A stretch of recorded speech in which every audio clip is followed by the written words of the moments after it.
a new trade agreement has been passed between Australia and India, where Australian businesses now have great access to the Indian market of 1.4 billion people. And we all know India is one of the world's fastest growing major economies. So it's a really good opportunity for Australia if we use it right.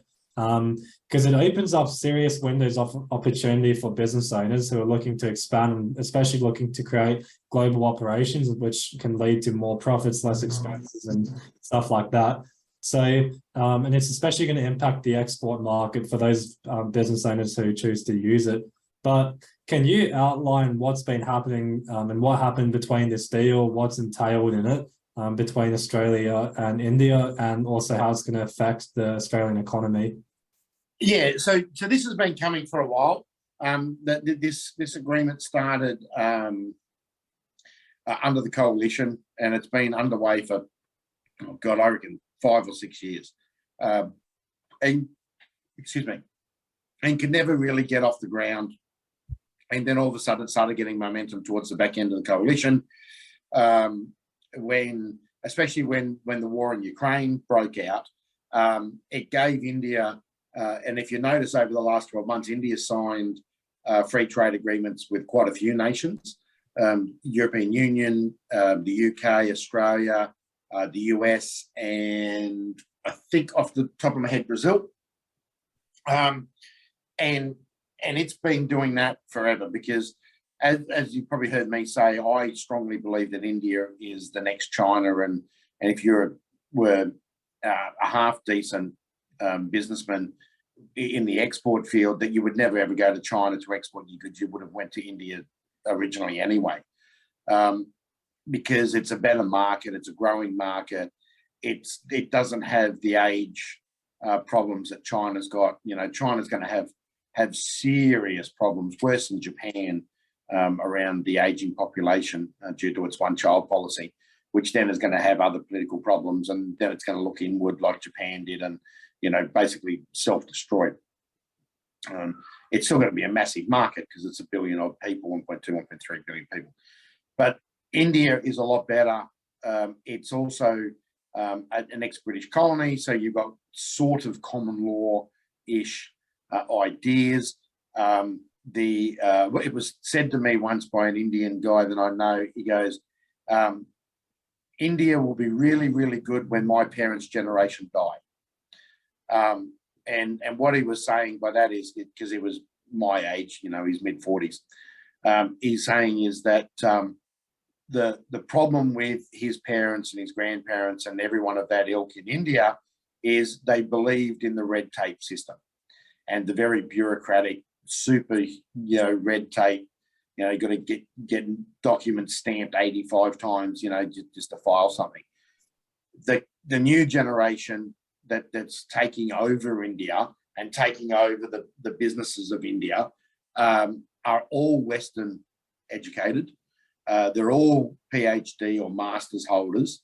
There is so many of them that went out and got trained as doctors and lawyers and accountants and engineers and physicists and chemical people and everything. So it's got a different grounding than China, which means that its manufacturing and its advancement in its business and all that sort of stuff is going to be leaps and bounds on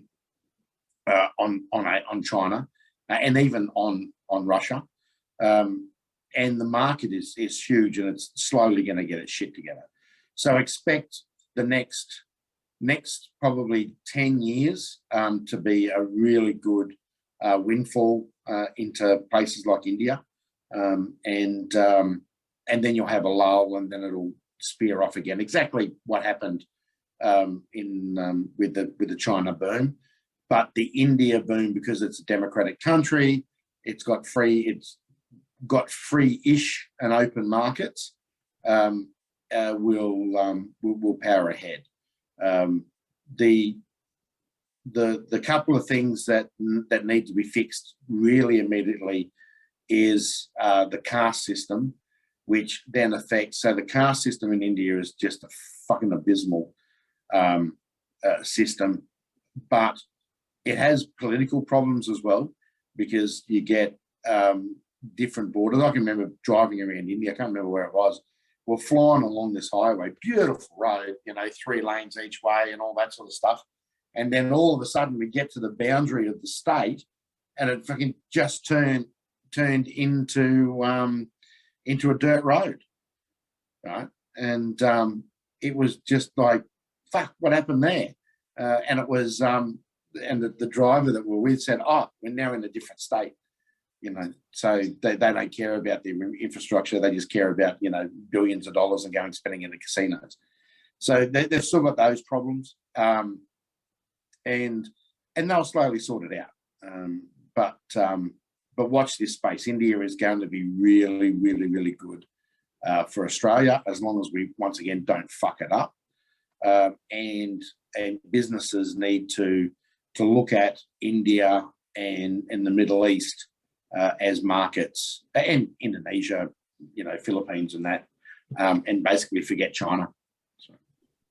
Yeah.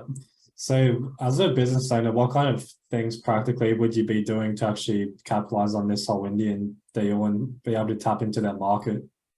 So one of the things that we're looking at is, can we do, so for the aviation businesses that I'm involved in, can we do aviation training for Indian airlines, like Indigo, for instance, Spice or one of those, and do a pilot training academy? What freight is air freight routes are going to be needed, and can we expand on those?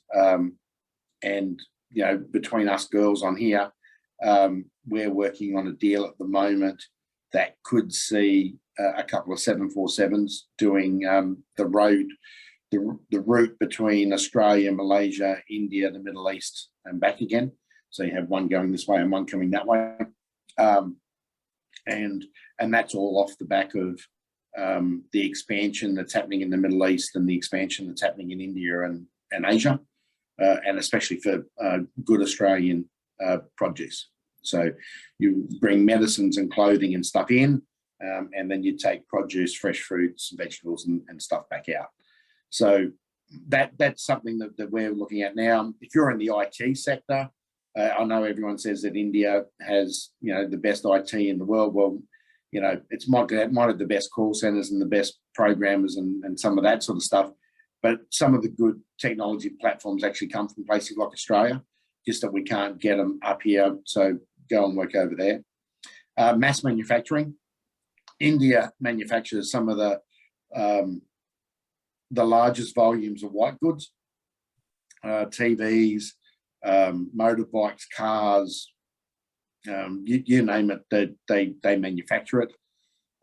So there's possibilities to work there. Agricultural produce, of course, and just teaching.